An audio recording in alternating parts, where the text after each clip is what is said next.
Hello. Hello, Emma. Hello, dear. Tigger. Tigger, hello. Yes.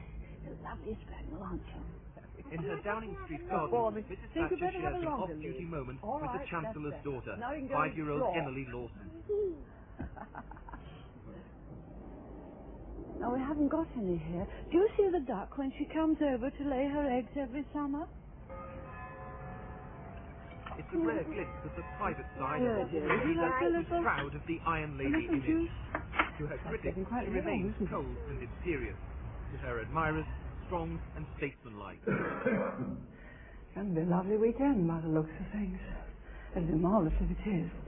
You can sit and do some work outside. Mrs. Thatcher's already earned her place in number 10's gallery of past prime ministers. Good longer. And after 8 years living above the shop, she's become used to having little time for a private life.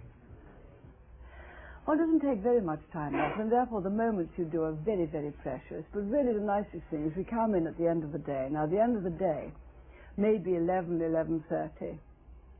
Both of us have usually had some kind of evening engagement, but not all the time. And then we just flop down here and talk. What have you done? And what have I done?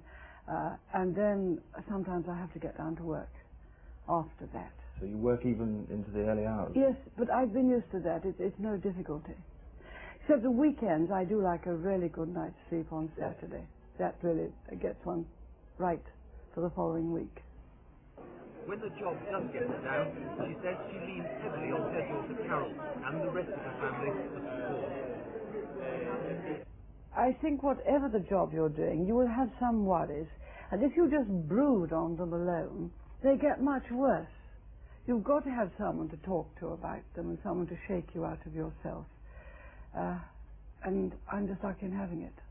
Your husband, of course, Mr. Thatcher, has been... Oh, he's terrific. He's terrific. Right.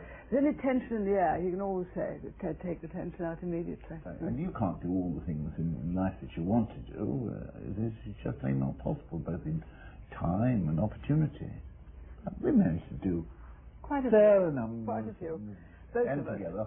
Mr. Thatcher, are you happy with the prospect of another few years' residence in Downing Street, perhaps? Reasonably. Oh, come on. That's his typical understatement. He'd be just as concerned as I should be. Yes, of course. Photographs of Moscow remind them both of the Prime Minister's role on the world stage. And this is at the ballet, Mr. Gorbachev and Mrs. Gorbachev. And I was seeing Swan Lake there, and we had a new production of it here. So I'm to see that one too. That was British Trade, opening the British Trade Centre. We're hoping to do a lot more trade with them. Yes, I've got my year's programme. I think we ought to think about summer holidays, dear. Yes. When we can go. Some hopes. Have you got yours? Some hopes. Well, if we have an election early, we can go on holiday in August. Yeah. If we have an election late, We won't go at all. no holiday. That's right. I'll believe that when I see it. I thought we'd go to Cornwall this year again, because we love it.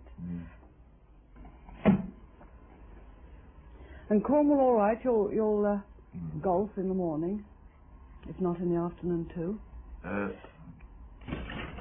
Mrs. Thatcher's now 61, but she says women never retire, and she's no intention of retiring herself. There is, she says, too much work still to do. Oh, so much work to do, so much work to do. And the more we have been preparing for the manifesto, the more I have realized there's still to do. Indeed, it will take more than one further term to do it. I think those of us who are doing work, which is work of our choice, we're jolly lucky.